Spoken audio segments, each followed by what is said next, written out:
Monday. Another week, another work week begins. At the moment, there's a couple hour break between back-to-back atmospheric rivers that are hitting the Sacramento area and the Bay Area. And I understand there's quite exciting weather all over the planet and all over the United States. So I hope you're all staying dry and safe, and that we don't float away by tomorrow. Anyway, last night, Constance and I do what we always do, at least when I'm in the country. We watch the Academy Awards. For so many years, we lived in Southern California, and it was sort of it felt like a local tradition. And we know several people who are Academy members, not winners or nominees, but just Academy members, because so many people in the neighborhood are in the movie industry and things. And so it's always a treat. In some years we enjoy it more than others. And of course, in years past, because we enjoy movies, and me especially, I see a lot of movies during the year, before the pandemic anyway. And since for the last 3 years at least, I've seen all my movies. I've had to see all of them, or at least most of them, on my computer. And this year, because I had so much other things to do with my writing and presentation projects, I haven't been able to even see very many movies on Netflix or HBO. So I've fallen behind. The only movie, I think the only movie that was nominated, was the one that won the most, which was Everything All Together All at Once. Jean-Paul, our son in Macau, said, "You got to see this." So I signed up for something, and we saw it, and it was certainly a wild ride, and I'm going to have to see it again, because it deals with the metaverse. It's just, but it's a tour de force. Okay, I'm just and it felt so good to have the movie that they talk the most about be the only one that I saw. So, but and it reminded me of something that I wrote years ago in an essay called "Demons Are Our Friends," and which I'm going to share with you today in honor of the Oscars. Not the whole thing. I'm not going to read the whole thing, but just that version of it. But Constance reminded me, well, I'll tell you what she reminded me of in just a moment. But until then, and if you can find it in Angels, Demons, and Gods of the New Millennium, published by Weiser. Occasionally, I meet a fellow magician who is appalled to discover that now and again I ceremonially conjure up a demon from the Goetia to help me with a specific problem. Now, I don't know. I don't think I have to tell you what the Goetia is, but just in case you're tuning in for the first time, the Goetia is the book of the Goetia of Solomon the King. introduced and commented by Aleister Crowley, and probably translated by MacGregor Mathers. Okay, it's well, anyway, it's Solomonic magic. Okay, they find it hard to reconcile such nasty business with my professed dedication to the great work, and ask why on earth would I want to dabble with evil spirits. My answer is simple, yet it seldom satisfies the inquisitor. It's because all my life, evil spirits have been dabbling with me. Now, before you call the men in the white coats, I think an explanation is in order. It may even change your opinion of evil spirits. Who knows? Before you're through reading this, you just might want to whip up one of those little devils yourself. Okay, and this is what got me thinking about the Academy Awards.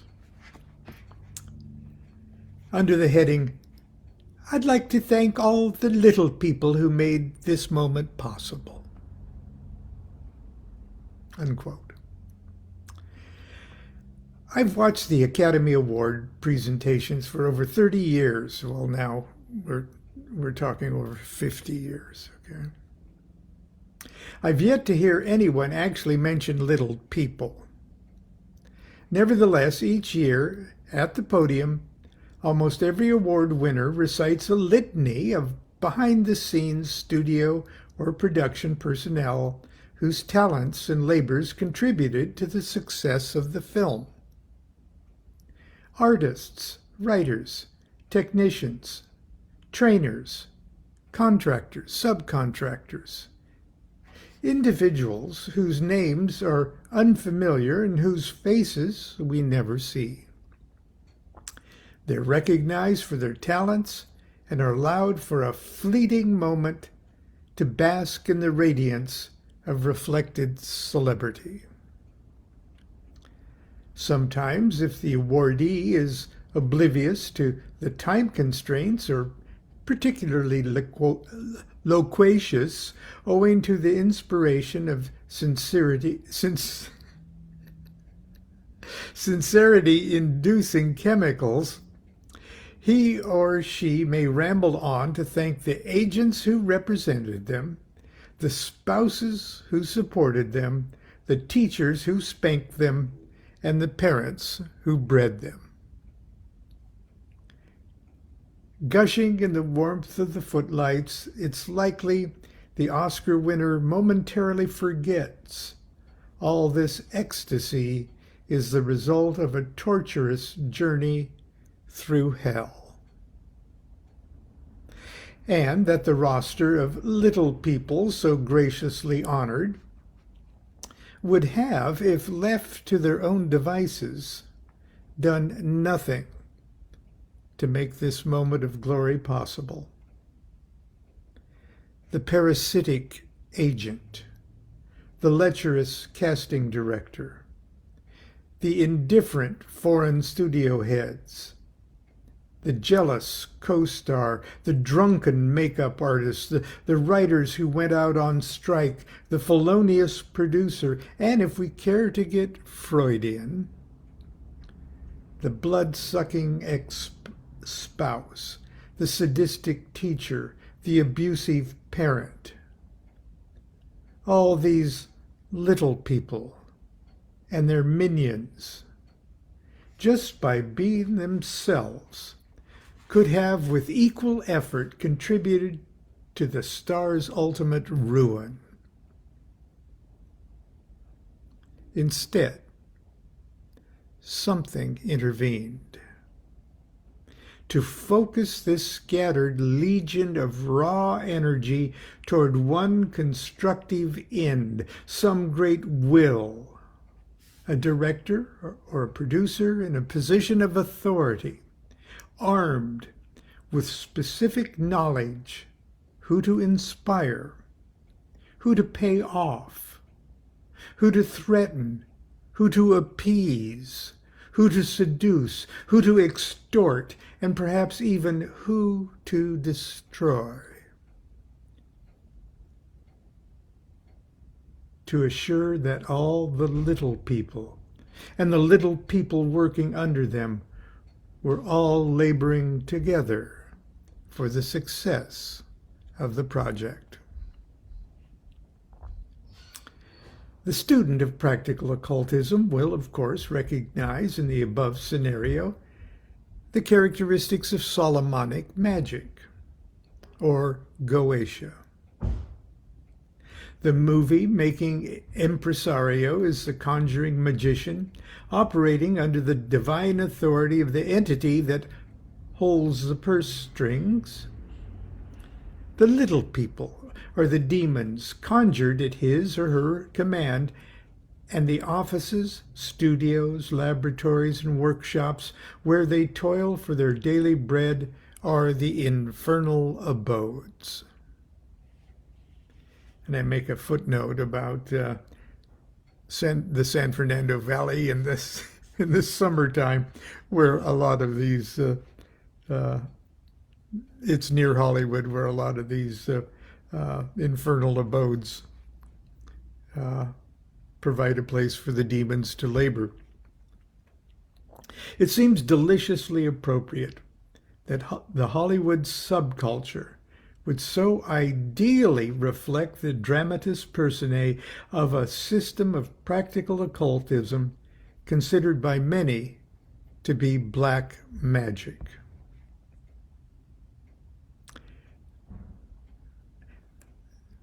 I got to digress for a second. If you are not familiar with the brilliant and deliciously salacious work of the avant-garde filmmaker Kenneth Anger, I strongly suggest you treat yourself to becoming familiar with his work. He's perhaps best known for a book. It's almost like a coffee table a book of pictures, a journal of the scandals of early Hollywood, with fabulous pictures, wonderfully put together, ingeniously put together. There was even a television series, Hollywood Babylon is what it's called. And we're privileged to know Kenneth. And but anyway, this idea of the spiritual dimensions, especially the infernal side of the spiritual dimension of Hollywood subculture, are celebrated in his Hollywood Babylon 2, and things like that. So, just a digression. Oh, and Kenneth is a magician himself.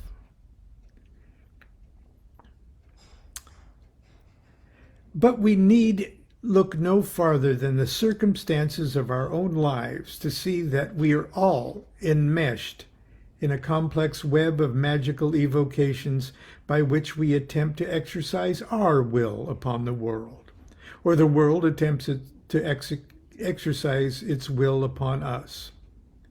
In fact, every day, each of us plays multiple roles in this conjuration.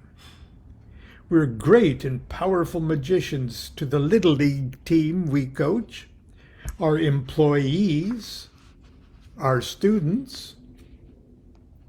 Hang on. And our dogs. We're great masters to our dogs. Alternately, we are blood-sucking demon slaves to judges, employers, police officers, and cats. Husbands. And husbands. I could go on with that subject. We plot with Machiavellian cunning to mold the circumstances of our career and love life, but with glassy-eyed obedience pay for a shyster mechanic's trip to Hawaii. Obviously, the analogies of everyday magic are infinite. After all, by the broadest definition of the term, magic is the science and art of causing change to occur in conformity with will. In the magic of movie making, it's relatively easy for us to trace the hierarchy of labor and the chain reaction of events set into motion by the director magician. However, it's more impressive and a great deal spookier. When the things we want done get done through the agency of a chain reaction of we cannot see.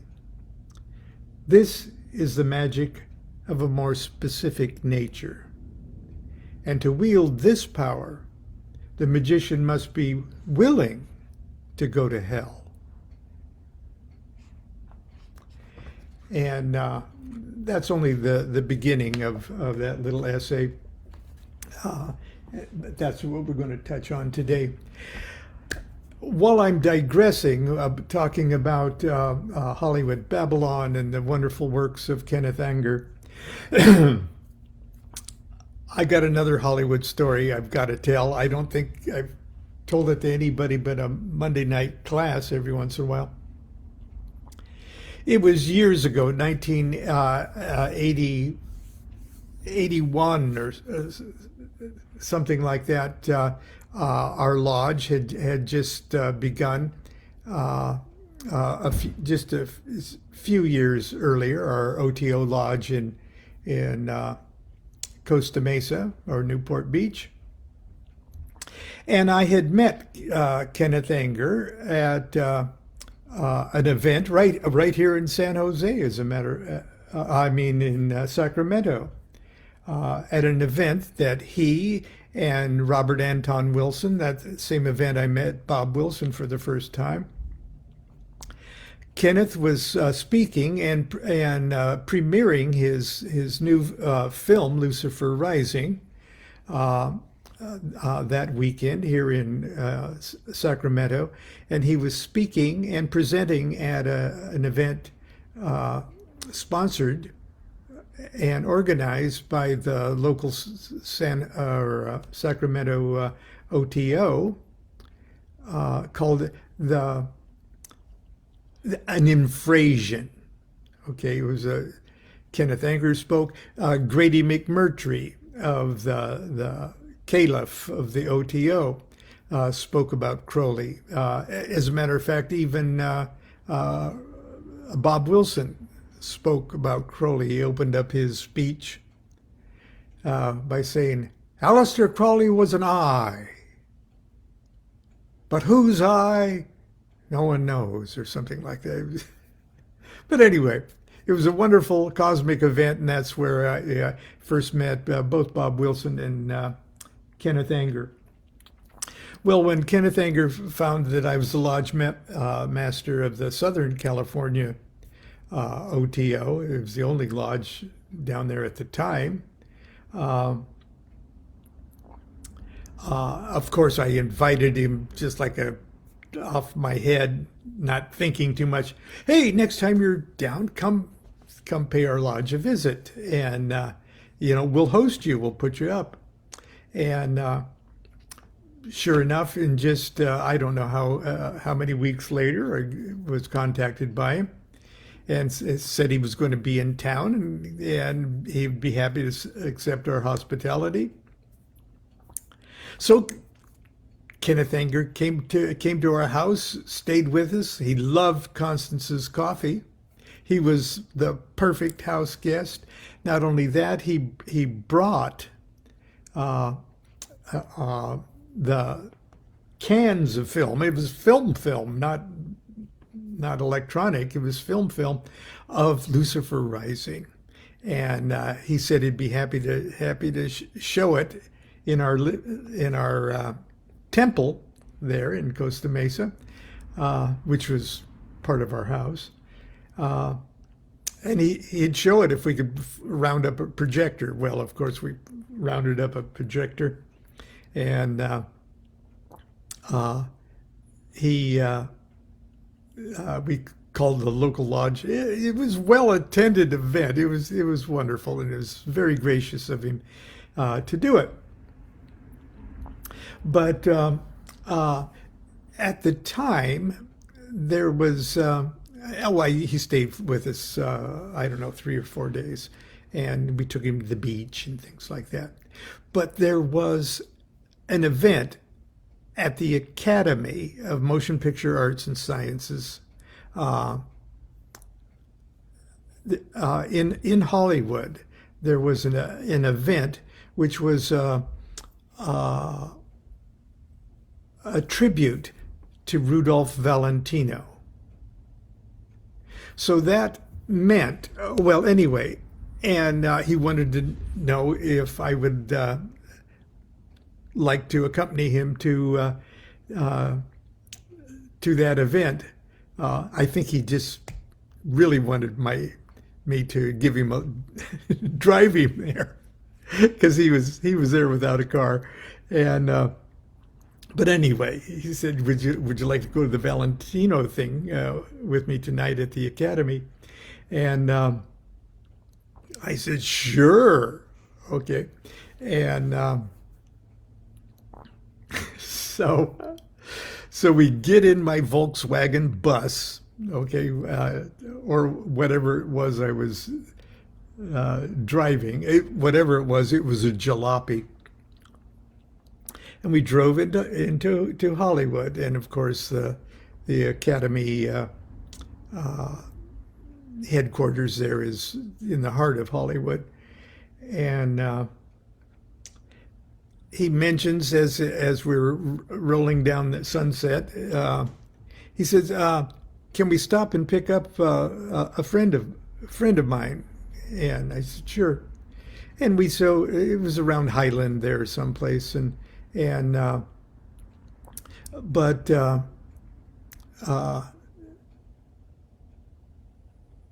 we pulled up. It was either on Hollywood or Sunset. Right, it looked like a storefront thing, like there's Pantages Theater and things, and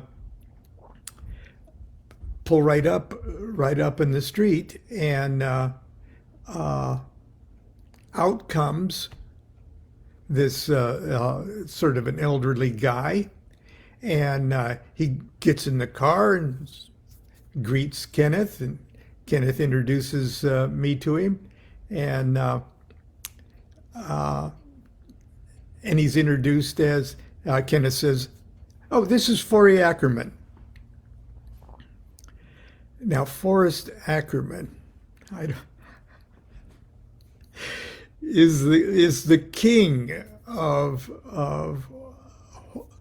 Hollywood horror, science fiction. Oh, you're going to have to look up Forrest Ackerman to know who he is. I don't either have his whole bio or anything else on the top of my head, but Forrest Ackerman, famous Hollywood horror expert. He got a whole museum. Fangora magazine. Okay, but anyway. So I thought, this is wild, okay? And so we pick up Forrest Ackerman, and we're heading down now Highland, and he said, "Okay." Forrest Ackerman says, "Can we pick up Mikey?" And or Michael, and I said, "Sure." Where do we go? And just blocks away, we stop off, and out comes another elderly gentleman, impeccably dressed and looking just like I want to look like that when I grow up.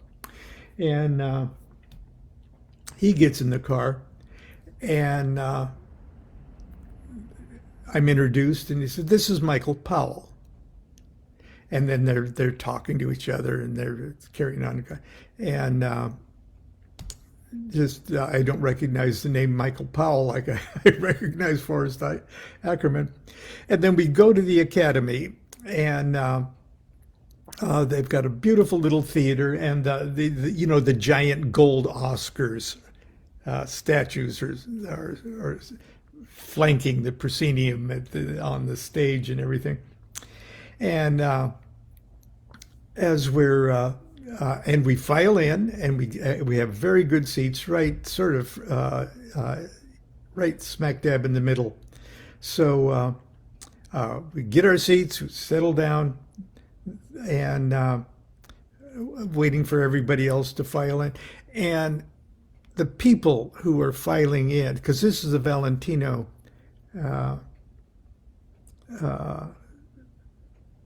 event, so there's still a lot of Valentino contemporaries that are still alive and still living in Hollywood and still showing up at this event. People in their 80s, people in their 90s. So reminiscent of Gloria Swanson and Norma Desmond. Okay. These are people that worked with Valentino, who knew Valentino. I could fantasize Valentino's lovers. Anyway, they were showing up to pay tribute to Rudolph Valentino. So, and they were dressed in furs and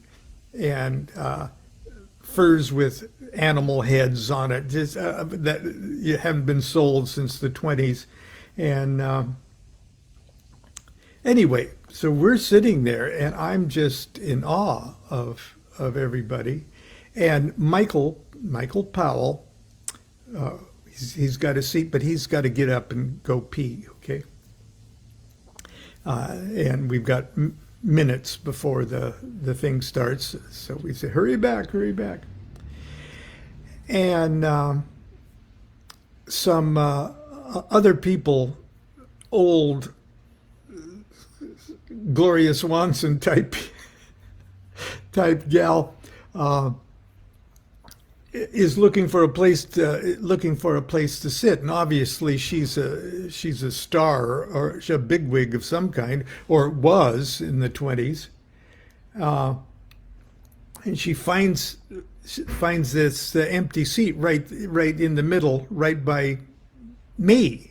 Okay, and on the other side is Kenneth Anger, and she says, is that seat taken? And Kenneth said, yes. And this gal, in pure Hollywood hubris, says, is it taken by anybody? What? Is it anybody? And Kenneth Anger says, only the director of the red shoes. And he says it loud enough for everybody in the room to go, oh. That's Michael Powell.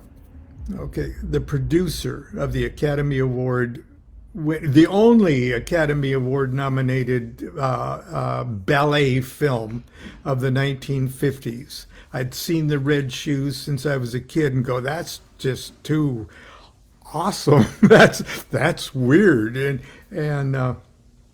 it's a wonderful movie. It's in Technicolor, and it's one of the most famous films in the world. And I gave the guy a lift to the. I'm sitting there with him, and the woman goes, oh, okay, And well, that's my Hollywood story. We enjoyed our afternoon, or our early evening in Hollywood, and that's how I went to a Valentino tribute with Kenneth Anger, Forrest Ackerman, and Michael Powell. And believe me, I was the little people in, in that particular evocation. Anyway, that's it for today. Continue to be good to yourself, be good to each other. Are you out there, dear? No, I'm sorry, I'm not paying attention. I'm busy doing something. Oh, she's busy doing so. Well, do what thou wilt shall be the whole of the law. Well, love is the law. Love under will. See you tomorrow.